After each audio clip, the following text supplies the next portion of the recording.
The first thing I'd like to say is thank you for coming, and we are still awaiting our speaker. One never knows. Sometimes they have to meet and greet at another place, and it can go over long.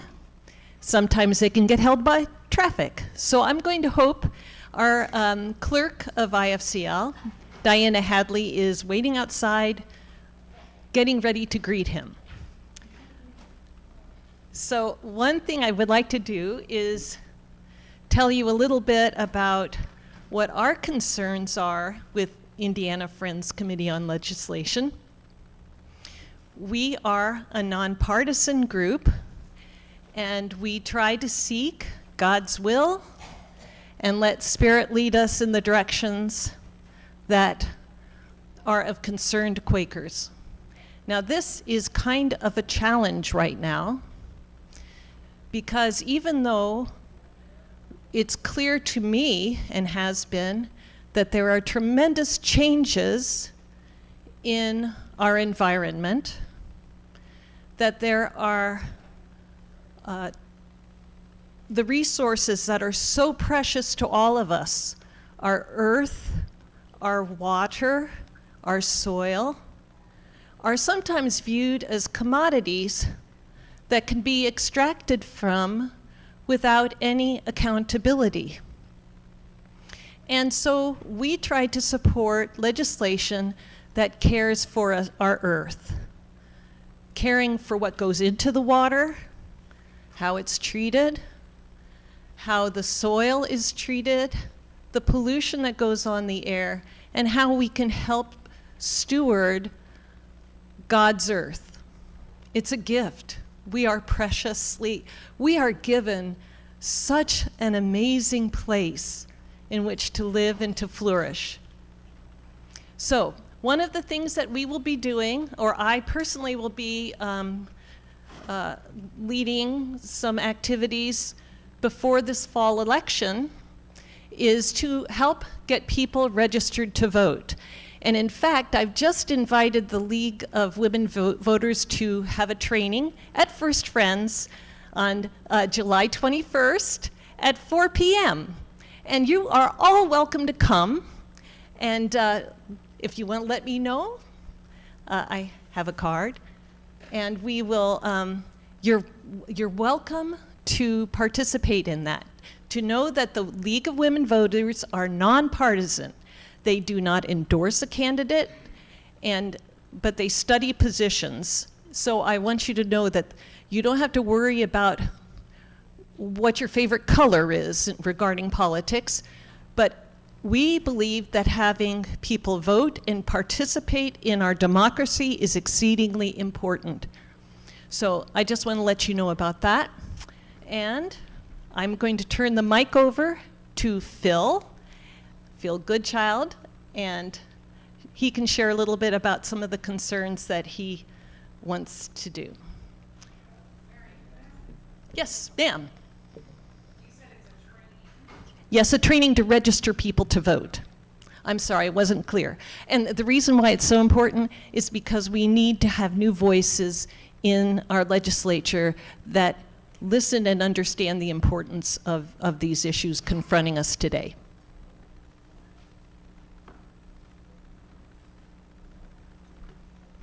Thank you, Mary.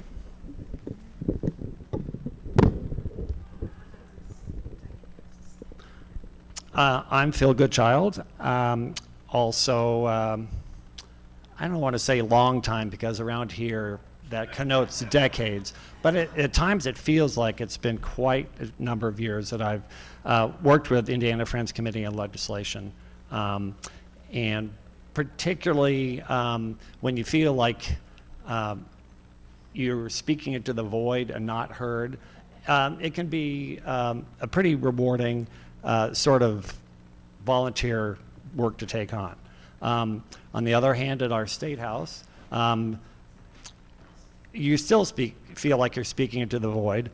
However, I can make a happy exception to that. I have the good news that our invited speaker is here. Did you? Maybe you already said what I'm going to say. No, When it's all yours. okay, when we go to the and now when we go to the State House, we look for people who might be willing to support the issues that we support. And all of you know that we support education, environment, voting, health, and so does Senator Qaddoura. And we also appreciate the way Senator Qaddoura works at the State House in the same way that we like to try to hear the voices from people who may not be able to speak for themselves. And so we already talked about a few topics he might talk about today. And so I'm going to let him come up. And one of the things we want you to know is that we're willing to help you help others. I appreciate it. Well, thank you, Lynn. Appreciate it. Well, good afternoon, everyone. I'm honored to be with you today, and I feel at home. My name is Fady. Last name is Qaddoura. Complicated name. I always thank my parents. For that. I was born in Palestine. I was born in the city of Ramallah, and I went to the Friends Boys Schools in the city of Ramallah. So this is a full circle for me that my amazing brothers and sisters in the Quakers community have invested globally in a school that they have probably, some of you might not have ever visited, but you probably supported either financially or you visited or you supported in different ways. And in a mysterious way, a third world country boy who was raised in poverty, who went through or lived through a political conflict and a war when I was 7 years old, 1987. I was born 1980. When I was 7 years old, the first political uprising took place. So as a 7 years old, I witnessed things that I probably did not understand or wasn't able to process. And I remember in 1987, a seventh grader from the Friends Boys Schools was shot and killed. And it was my first experience to lose a classmate or a schoolmate in that environment. As a young boy, it was difficult for me to understand and to process the whole conflict. But was raised by a loving family, and I never recognized the influence of the amazing Quakers community on me till later in life. Matter of fact, some influence was early on. One of my earliest teachers, she was, I was, I think, in first grade. I loved her so much. I was inspired by her amazing work. Her name is Diana. Yes. But it wasn't you, Diana. Now, I love you and I respect you, but it wasn't you. Now, Diana was my English teacher. I was so inspired by her teaching that when my mom got pregnant with my youngest sister, I influenced her to name her Diana. I take credit for the name. But my dream in life was to take care of mom and dad. They worked hard. My dad took loans to pay for our tuition. As you know, living in the Middle East, raised by poor Palestinian families, compared to the United States, tuition is not expensive, but if you live there and you work there, back in the 80s, it was difficult. My mom and dad only finished high school. They were born in the 40s and the 50s. Similar to the United States, when a high school education was sufficient in some instances. But they took loans not to buy a car, not to buy a home, but it was to pay for our tuition and help us go through school. It was five of us, four siblings of mine and myself.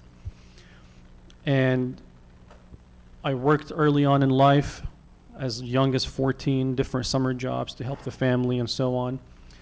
But I was always, always, always inspired by the love and the attitudes and the values of the Quakers community, the friendship, the service,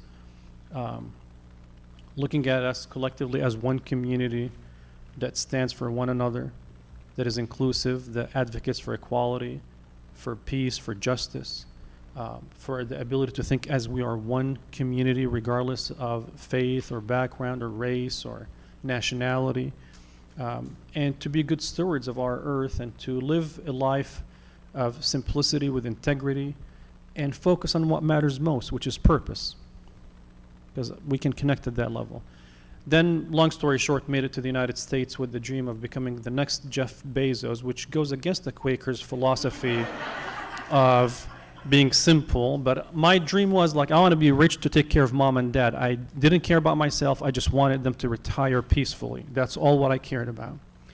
But shortly after I arrived, I landed in Louisiana, went to Loyola University, and after 3 months, I was completely broke. I spent all of my life savings on one semester at Loyola University and had to transfer to the University of New Orleans to pursue my bachelor's in computer science, followed by my master's.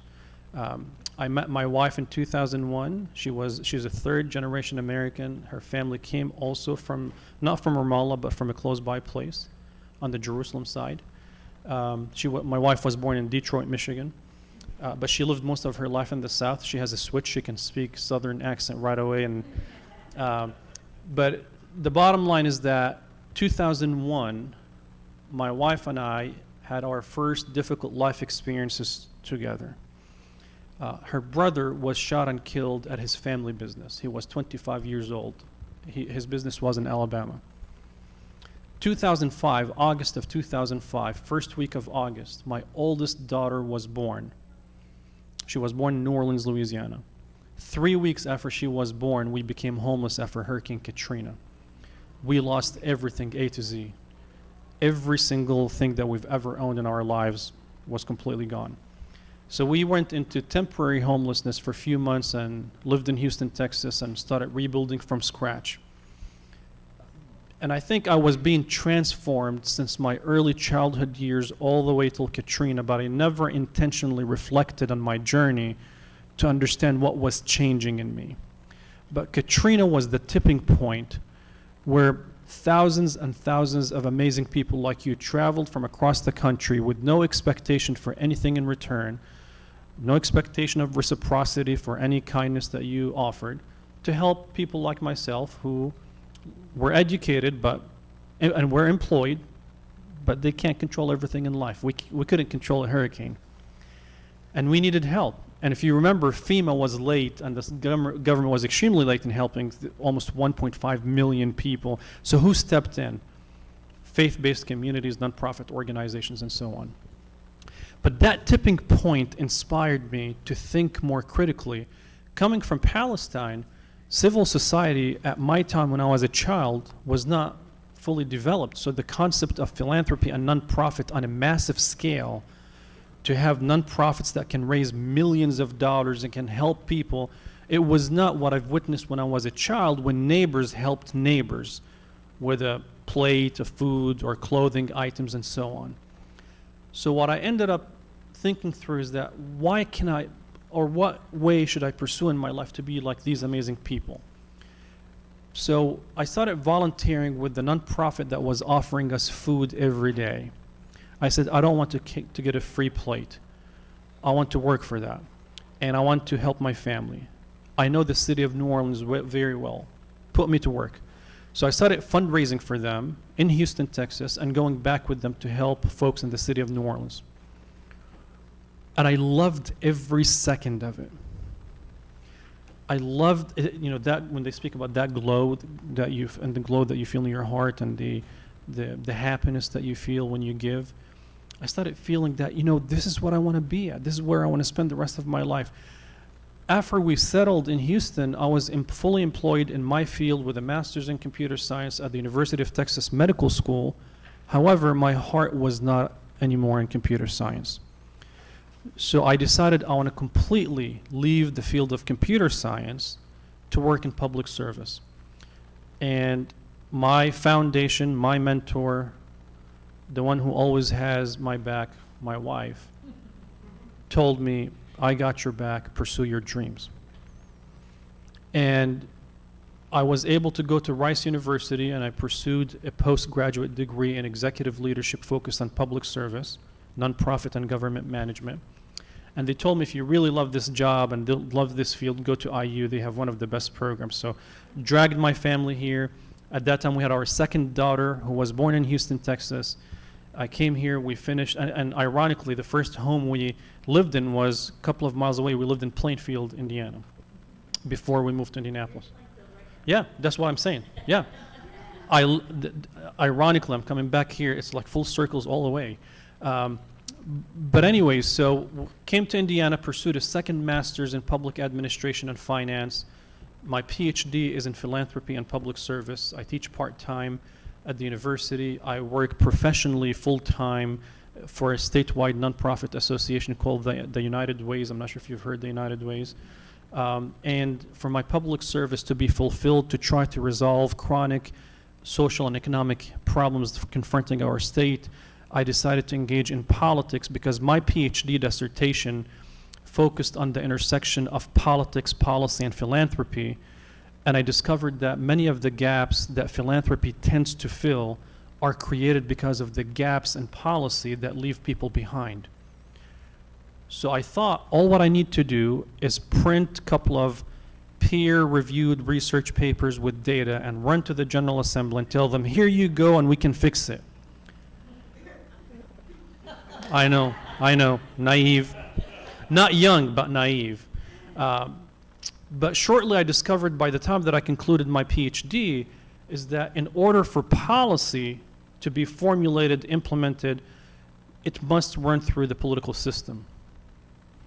Because the political system is where resources get allocated in the form of your tax dollars, programs are implemented, and the General Assembly comes up with laws that impact your daily lives in healthcare, education, elections, being stewards of the environment, affordable housing.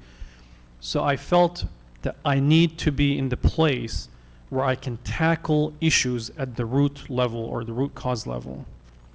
And that's what compelled me to run in 2020 for office. I hate politics with a passion, and I sincerely mean it.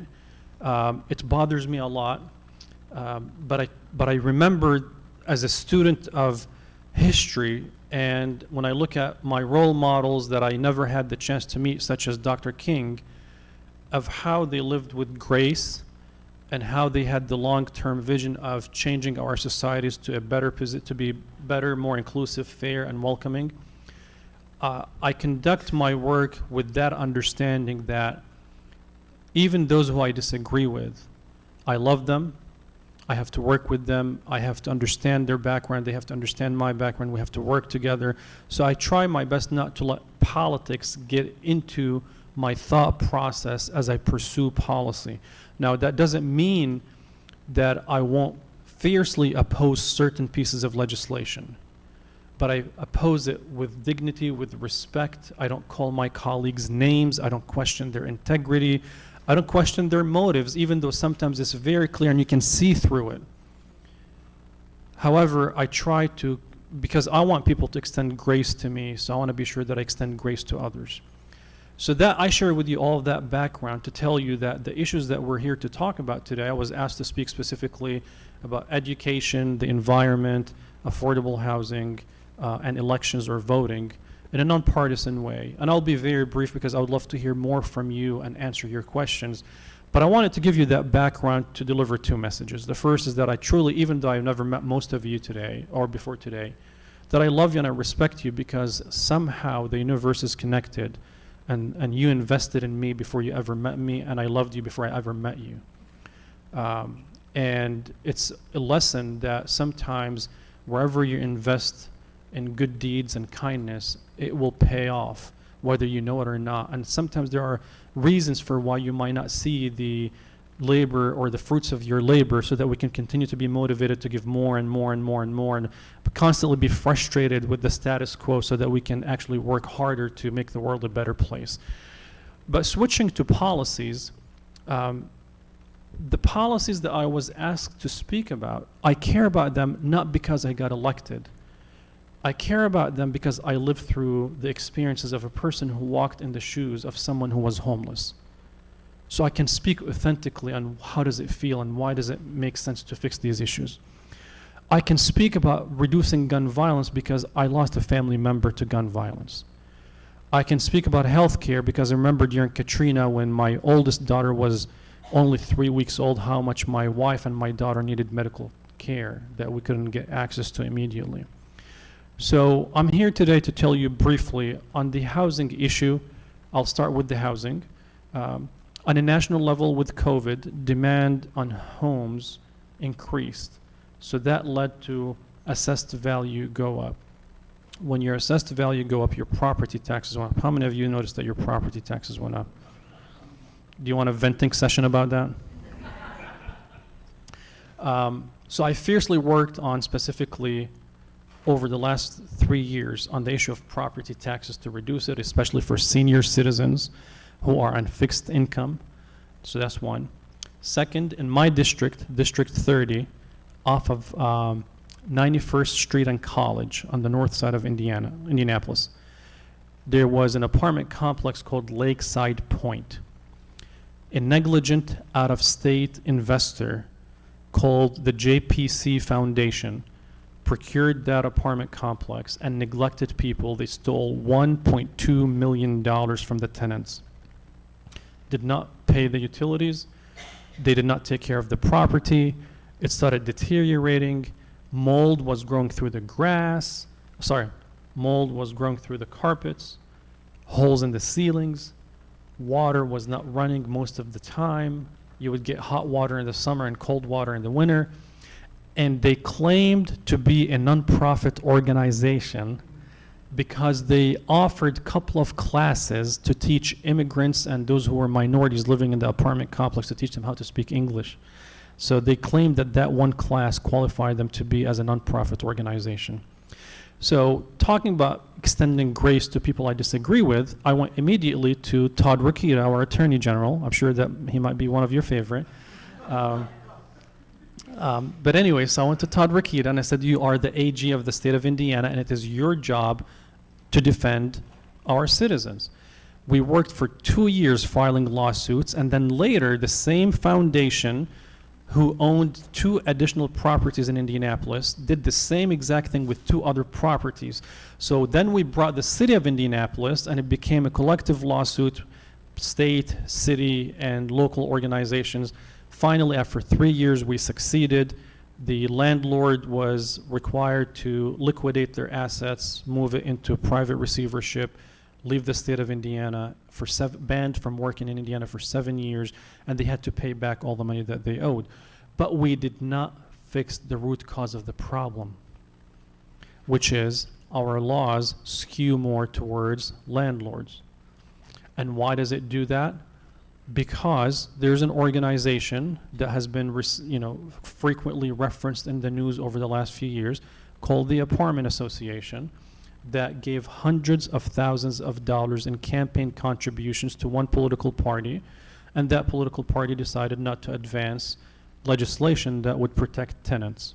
So that's one issue. So working on eviction issues, homelessness, affordability, property taxes, and protecting our citizens from out-of-state investors are priorities. All of them are connected. If we don't fix all of these issues, then the issue of affordability can never be fixed. If we don't have affordable homes, you'll have more evictions. If you have more evictions, you have more homeless folks.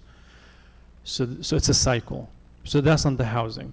Switching to the issue of education, I firmly believe in the power of education as the most powerful tool on earth to inspire people, to unlock their potential and help them see the world in a more global way. That's what the Friends Boys Schools did to me.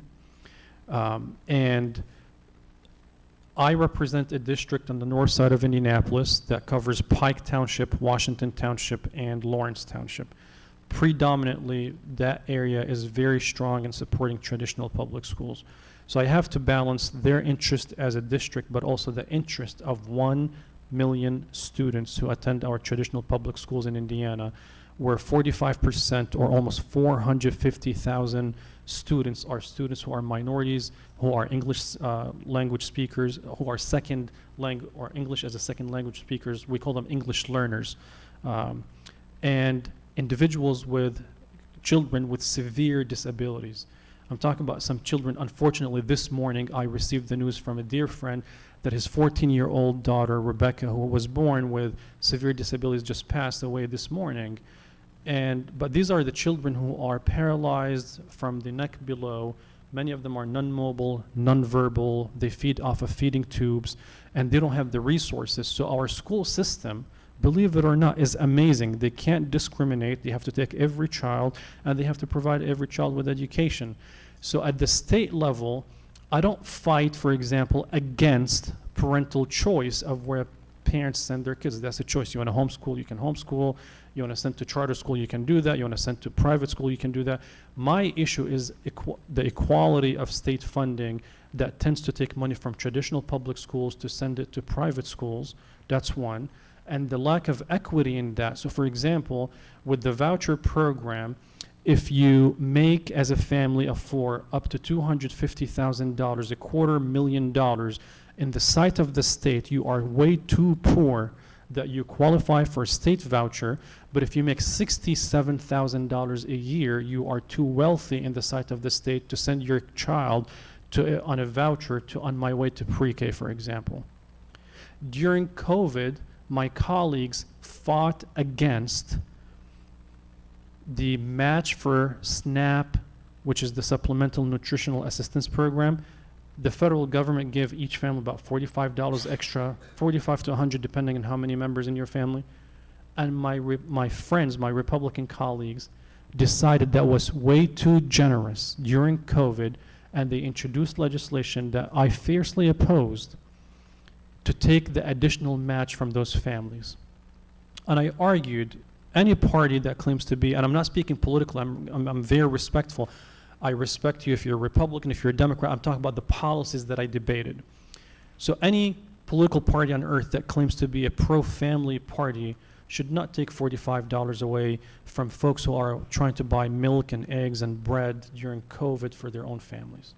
I just think that there's a contradiction between supporting families and taking resources away from families when they fall in hard times. So that whole issue of education, going back at education, accountability, all what I'm calling for, equal accountability. If you want to empower and fund charter schools in the state of Indiana, and you are trying to give them property taxes similar to traditional public schools, or try to give them state taxes or dollars state income tax that you pay, then you must hold them accountable 100% the same way you hold any other school. That's all what we're asking for. So these schools do not have elected boards similar to traditional public schools. They don't have regular meetings that you can go to the same way you can go to traditional public schools.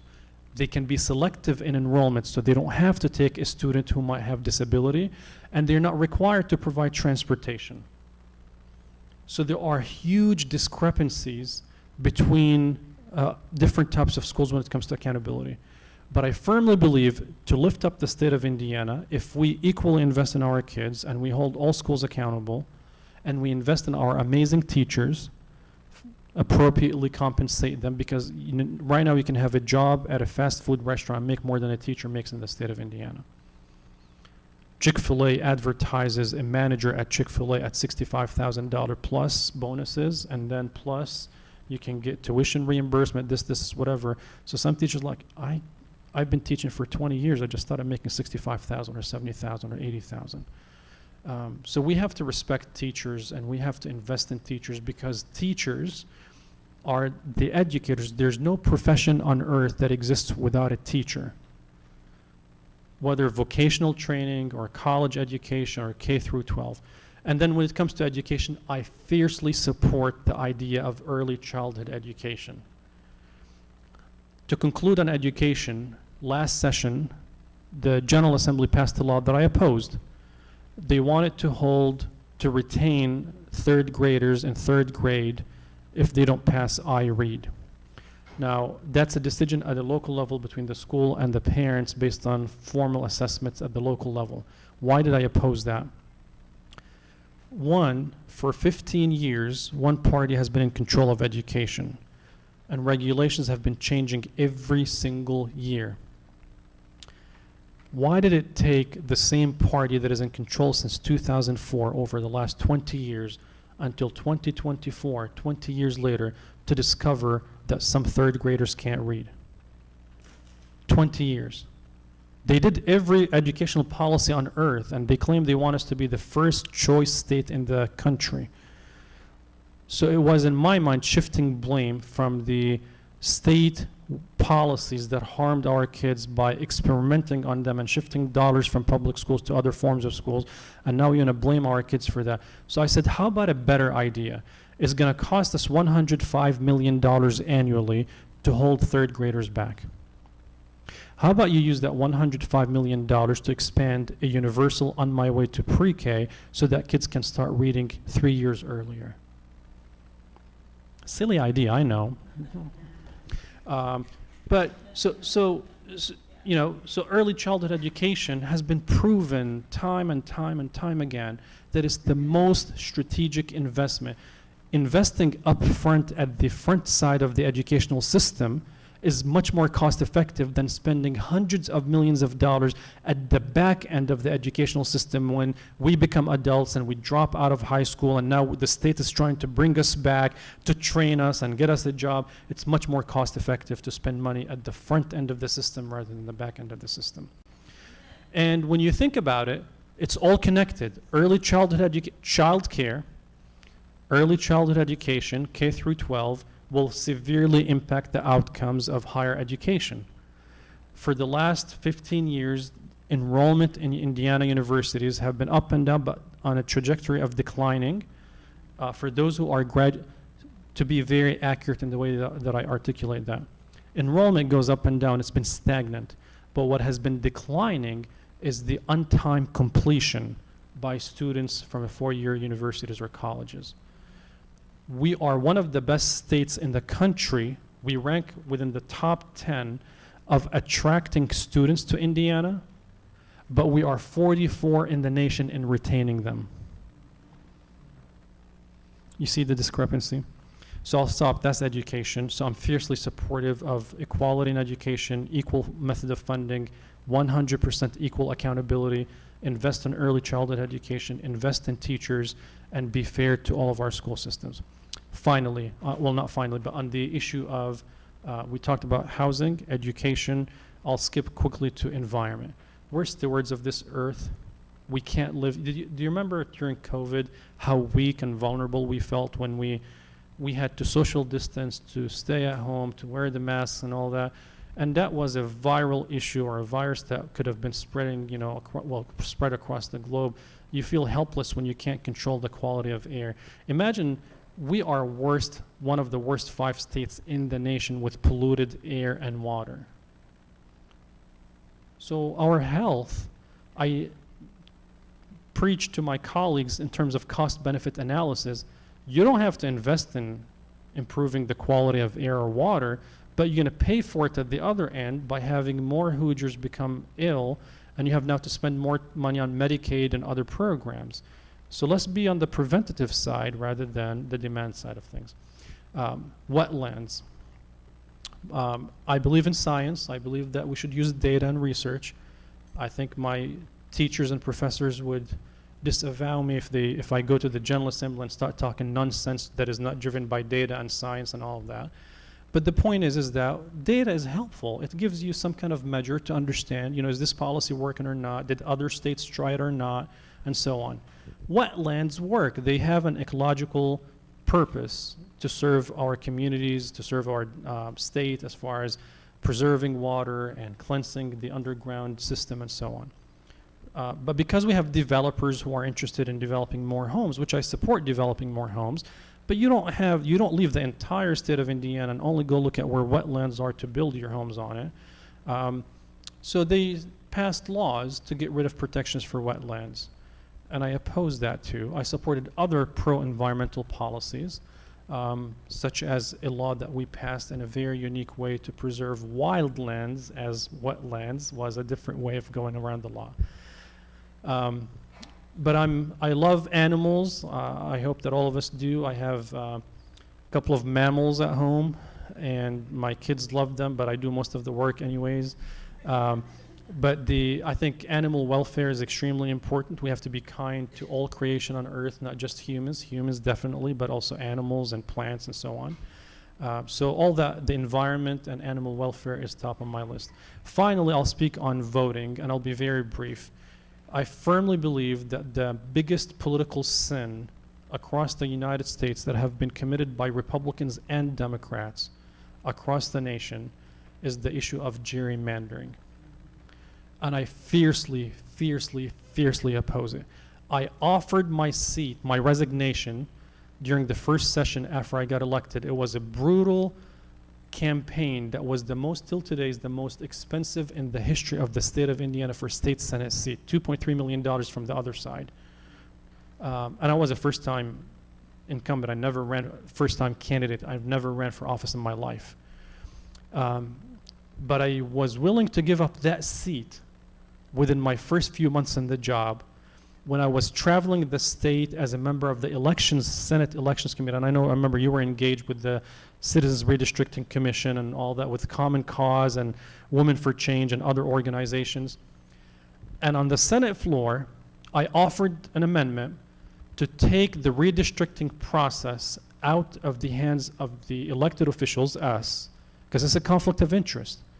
If you care about preserving your seat, then you're going to draw the maps in a way to stay in it for 20, 30, 40 years. I have 3 or 4 colleagues, 2 in the Senate, who served 2 years before I was born.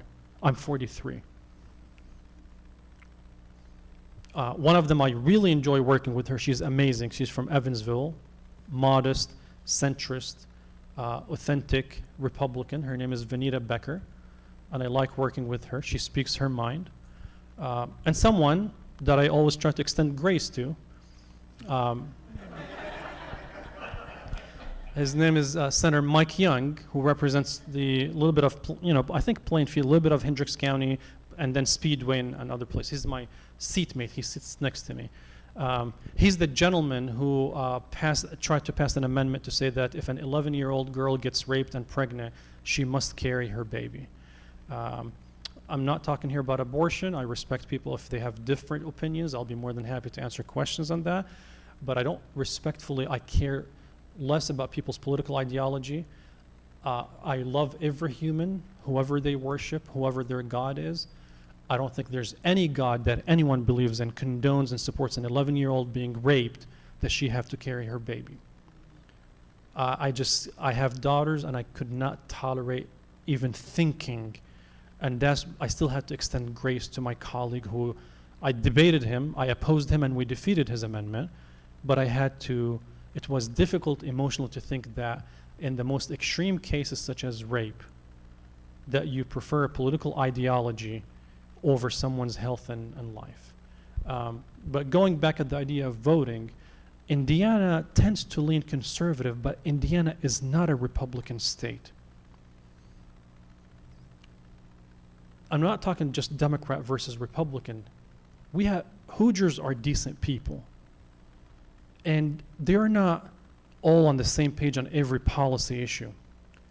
But the gerrymandering issue made it look like we're only a red state.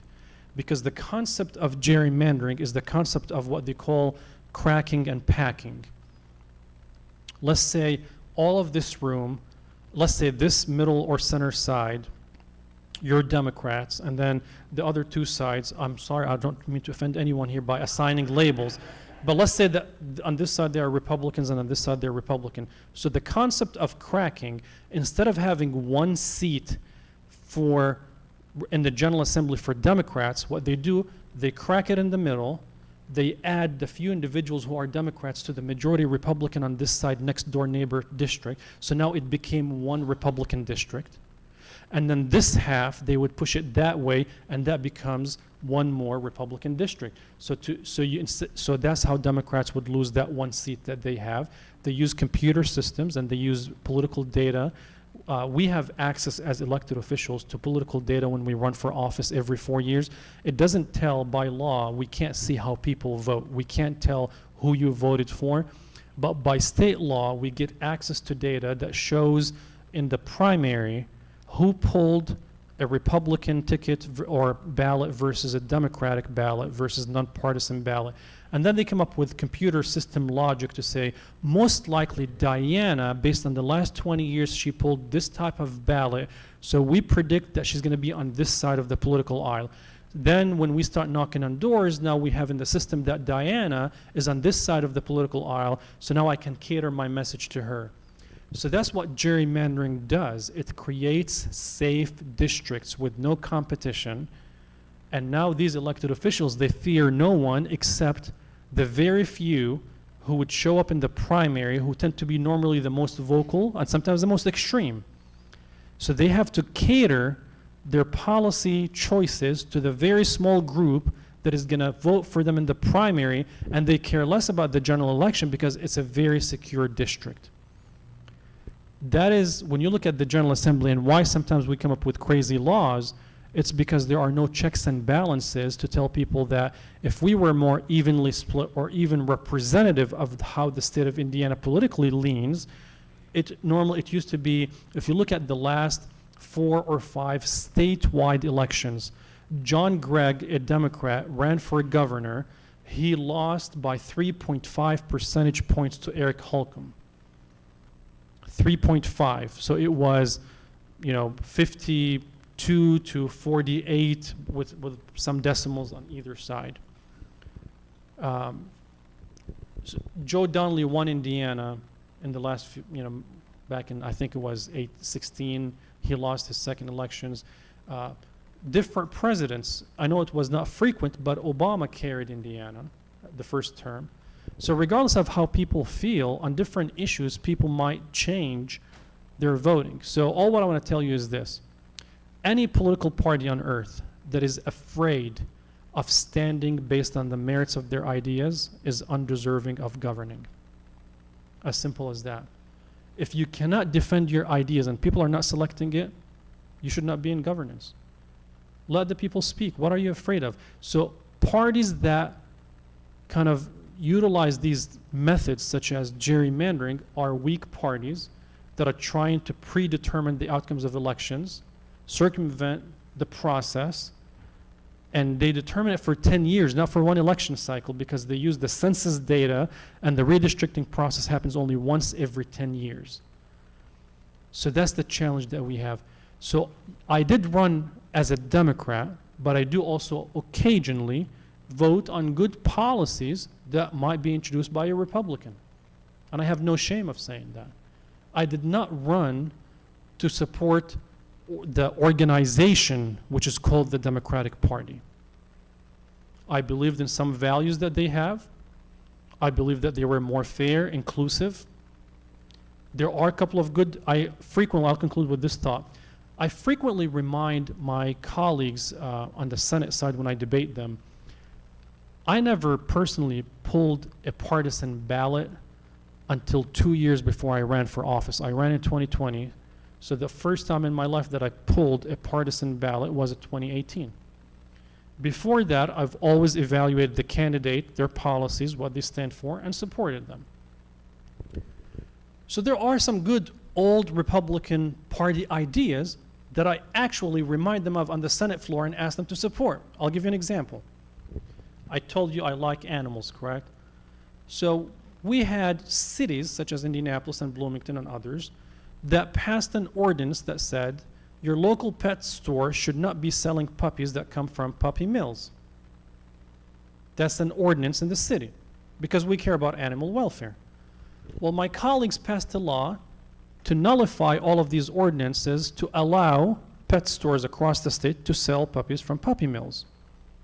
An old Republican idea, I'm talking about the days of Dick Lugar. Have you heard about Dick Lugar? That used to say, regardless how they define small government, I prefer smart government, not just the size of government, but he used to preach small government, don't get into people bedrooms or health care, and believe in local control. Government closest to the people knows best. So when you have elected officials at a local level, including Republicans in Carmel, who showed up to oppose the Republican law, in Carmel it was Republicans who supported animal welfare. In Bloomington it was Democrats. And in all other communities, they did not have ordinances because nobody cared to pass it, so that works too. But when you leave it as a local ordinance, as a local control, then people will come up with local solutions. The Indiana General Assembly, with all of its might, had no other problems to deal with because we don't have any problems in the state of Indiana, except to look at that one section of the blue line of Indigo on the east side of Indianapolis, because we don't have any other issues to deal with. So these are things that I have to always, remind myself of self-care, extending grace, surrounding myself with amazing people who deeply care about the truth, who deeply care about service, who deeply care about doing what is right, to be sure that I'm in check as far as to remind myself, why did I run for office and who do I serve? So I'll stop at this point. I appreciate you, and I would love to answer any questions.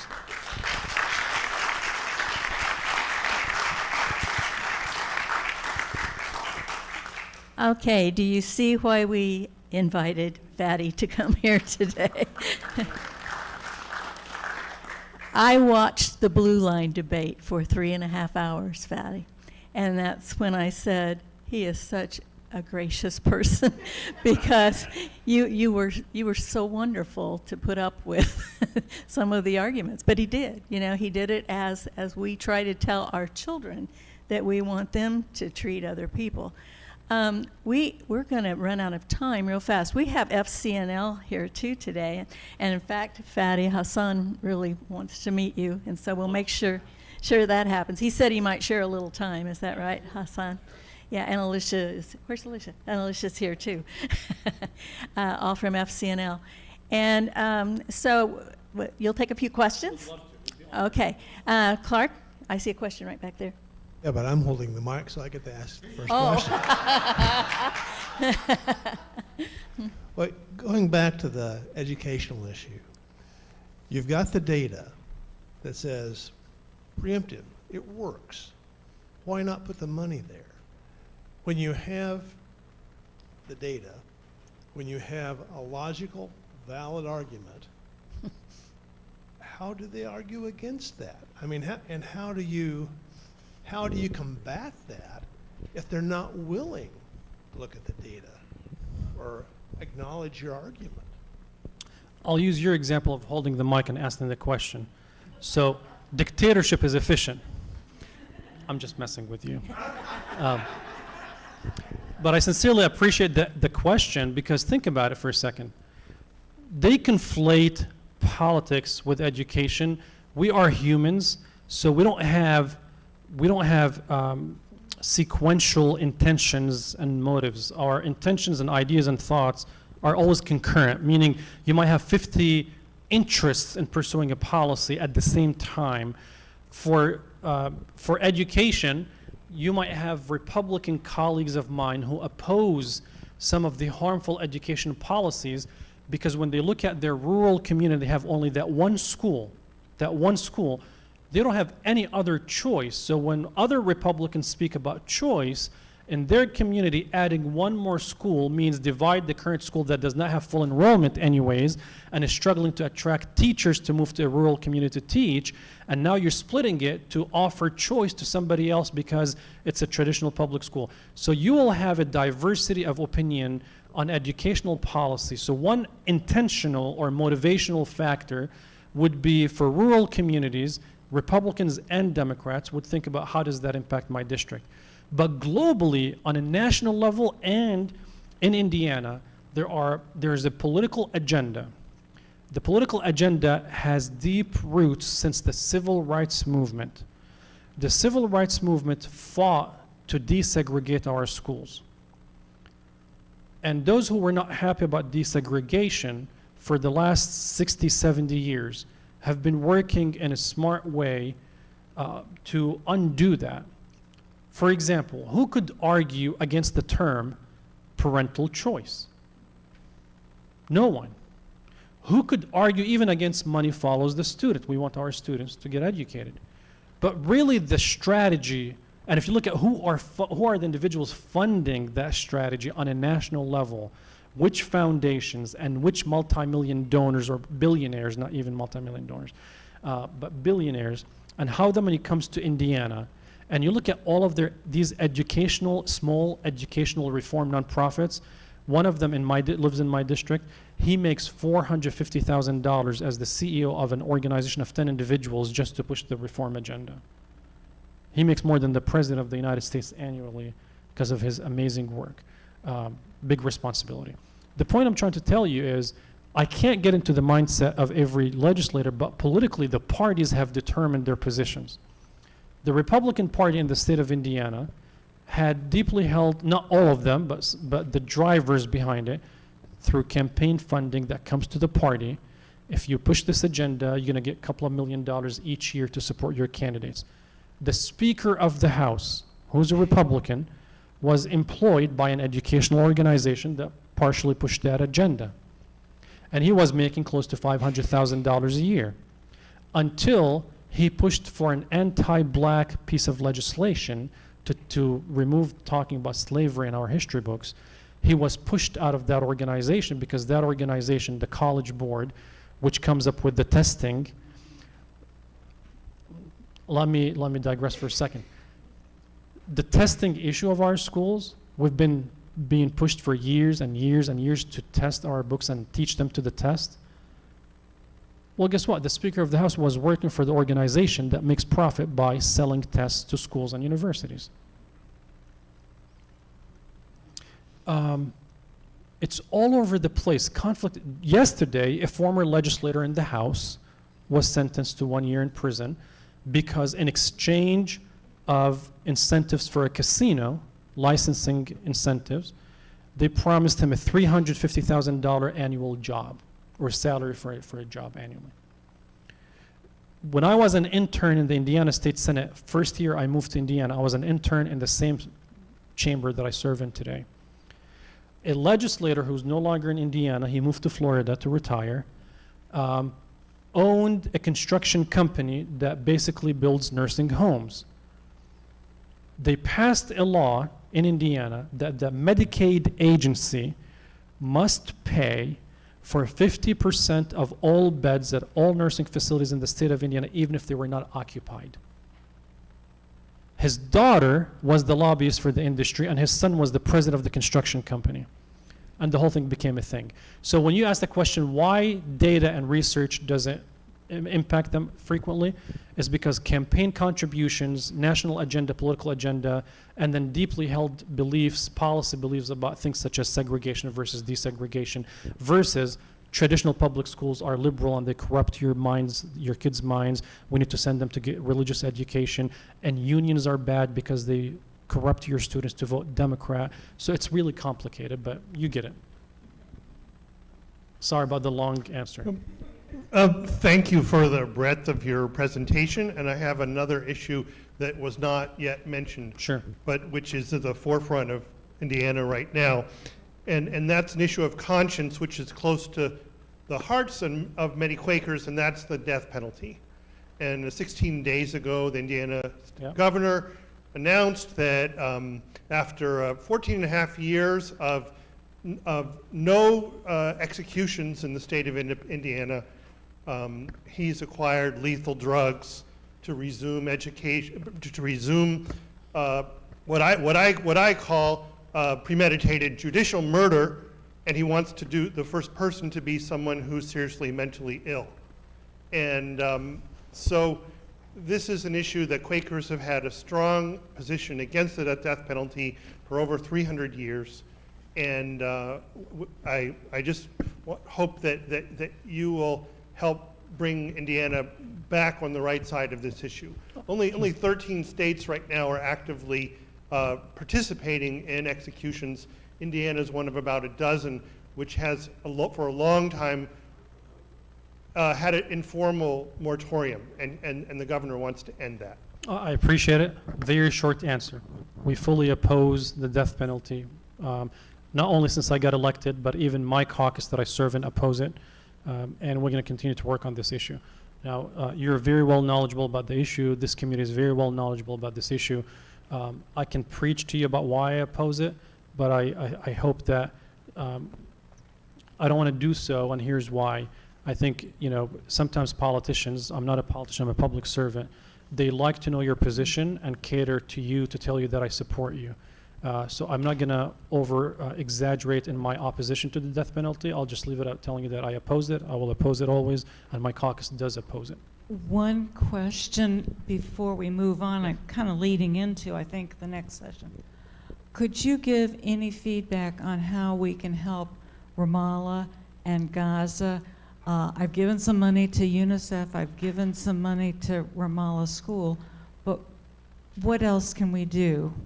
That really is a great transition for us. Hassan and Alicia, why don't you come up too? Can you stay for a little while? Absolutely. Okay, so he's going to stay for a while too.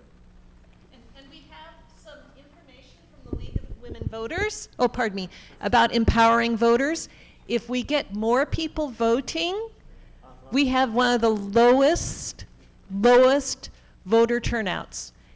You can make a difference. Your vote matters. So start making sure your friends, your family vote. And I know some of you may need to go somewhere else, and that's okay. But I just want to say that you gave us hope today.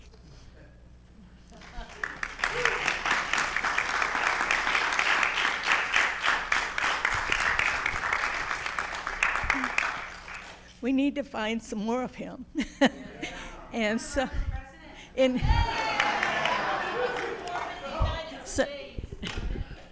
God knows that I may become corrupt if I run for president, so he allowed the United States to have a constitutional prohibition on people born overseas to run for president. I think one of the things we want to keep in mind is that when we see young people who have potential to be good public servants, that we encourage them to do that. And even adults that aren't too old like me that would make good public service, get them to run. You know, start with a local office. You don't have to start with state senator, although that was impressive. and do what you can to get people in who do look at the data, who do want to serve people who can't speak for themselves. And we thank you so much for that. And we'll let Hassan and you and Alicia, maybe they want to talk about some things with you. What do you say? Let's give him a round.